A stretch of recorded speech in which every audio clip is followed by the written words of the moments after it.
Selanjutnya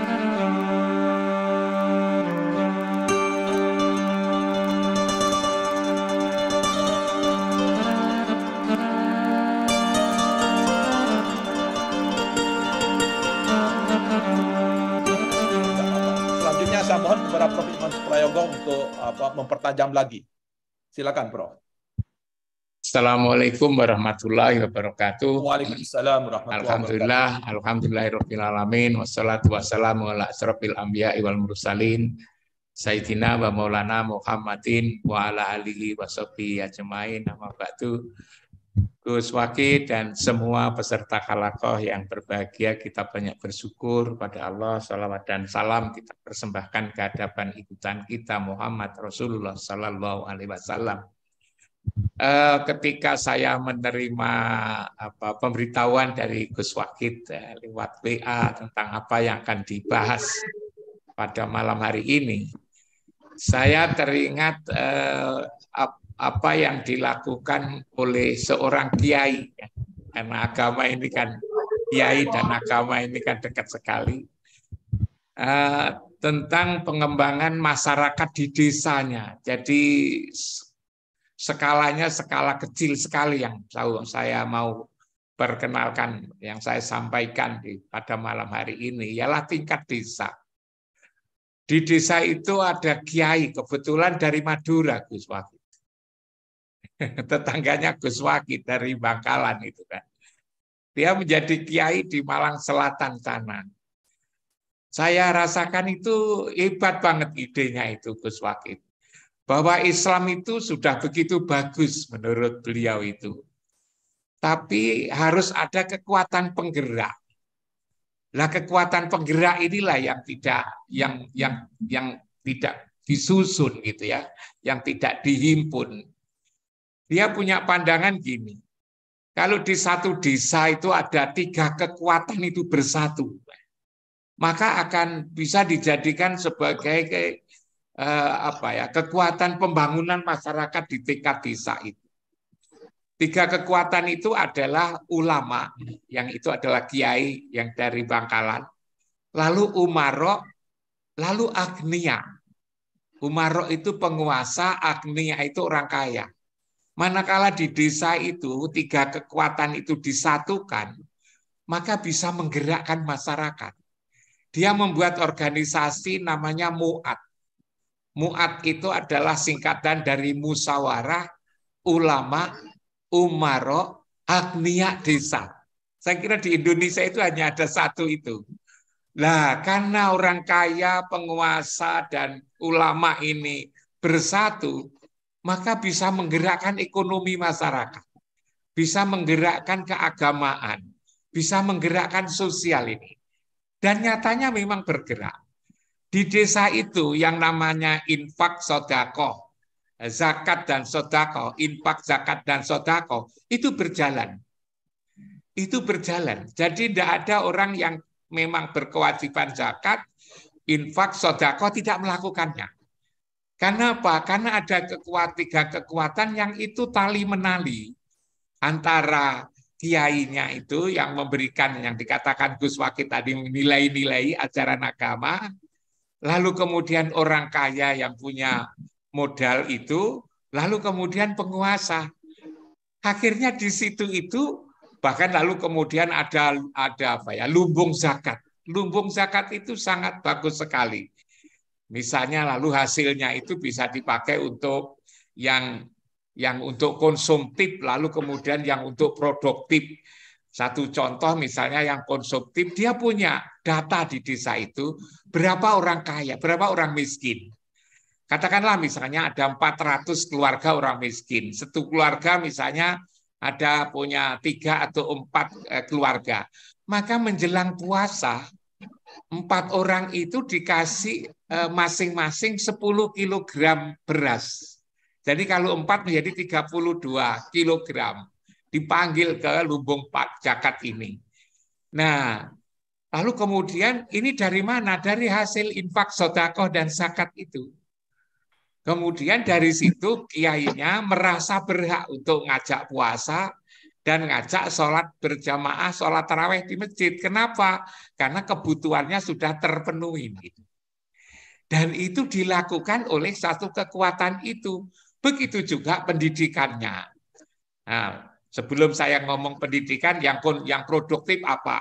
Misalnya dari lumbung zakat itu, anak-anak muda yang mau setelah lulus di pondok, di sekolah, lalu kemudian ingin usaha, maka lalu kemudian diberi modal dari lumbung zakat ini.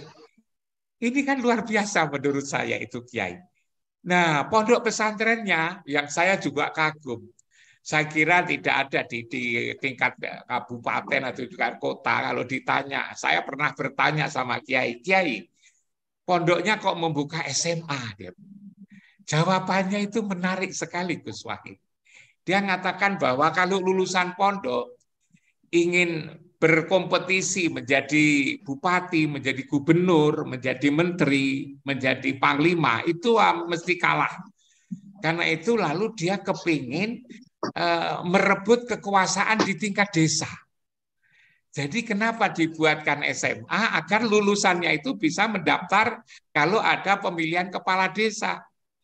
Ini kan bagus sekali. Dia bilang kalau kepala desanya itu sudah diajari model pembangunan seperti dia lakukan itu, dia lulusan SMA, apalagi dia juga terampil koperasi, tampil untuk apa namanya pramuka dan seterusnya, maka di desa akan jadi pemimpin.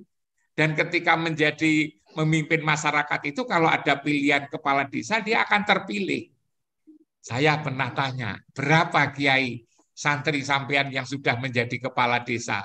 Sampean kepingin ketemu berapa orang? Artinya sudah banyak, Gus. Yang begini ini menurut saya hemat saya luar biasa itu. Jadi agama ini lalu dipimpin oleh kiai, kiai lalu kemudian bersamaan dengan elit desa, birokrasi desa, kepala desa, lalu kemudian menjadi orang kaya. Ini saya rasakan pembangunan. Dan kalau itu tingkat kecamatan, tingkat kabupaten, tingkat Indonesia, negara, tiga kekuatan itu bertemu, saya kira menjadi kekuatan yang luar biasa. Sayangnya untuk menyatukan tiga kekuatan ini di level yang lebih tinggi itu susahnya bukan main.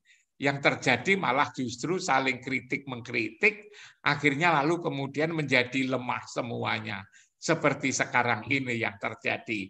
Ini konsep yang saya rasa berasal dari Madura, kampungnya Gus Wahid itu kan yang luar biasa. Ada lagi satu pesantren yang disebut dengan pesantren rakyat. Dari pesantren rakyat ini saya lihat betapa kiai lagi-lagi kiai itu, bahwa masyarakat itu harus dipandu untuk membangun ini. Nah, cara memandunya bagaimana? Pesantren kiai itu melihat bahwa di masyarakat itu bisa dikategorikan menjadi dua. Ialah orang sukses, orang tidak sukses. Sukses di bidang pertanian, sukses di perdagangan, sukses di peternakan, sukses di apa saja, keterampilan misalnya itu.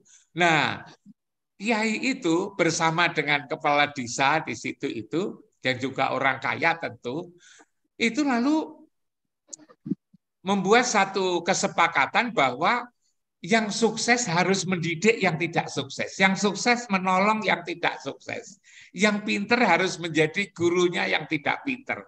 Jadi misalnya satu contoh yang sukses di bidang pertanian, dia harus mengajari orang desa itu yang berusaha untuk bertani, yang peternakan juga begitu, yang kaya lalu kemudian juga memberikan modal. Ini menurut saya ide-ide dari desa seperti ini yang itu bisa menyatukan antara agama, penguasa, dan orang kaya. Bahkan saya menarik, karena pesantren ini disebut pesantren rakyat, maka santrinya bukan hanya santri yang belajar di pondok, santrinya ya masyarakat desa itu. Masyarakat kita itu jadi santri semuanya gitu, orientasinya belajar dari orang yang tidak bisa kepada orang yang bisa. Lalu kemudian yang aneh, yang menarik itu kalau 17 Agustus. Biasanya kan yang upacara bendera itu kan orang-orang kantoran, sekolahan, dan seterusnya. Tapi di desa pesantren rakyat itu yang upacara itu seluruh rakyat.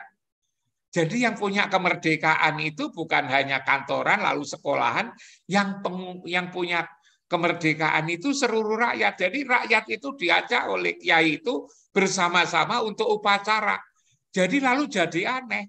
Peserta upacaranya itu ada yang gendong bayi, pakaiannya seadanya, tapi lalu kemudian berkumpul di situ menghormat bendera merah putih, menyanyikan lagu Indonesia Raya. Karena itu kesimpulan saya, Gus Wakid, sebetulnya di negeri kita ini ide-ide yang cemerlang kayak gitu sudah banyak.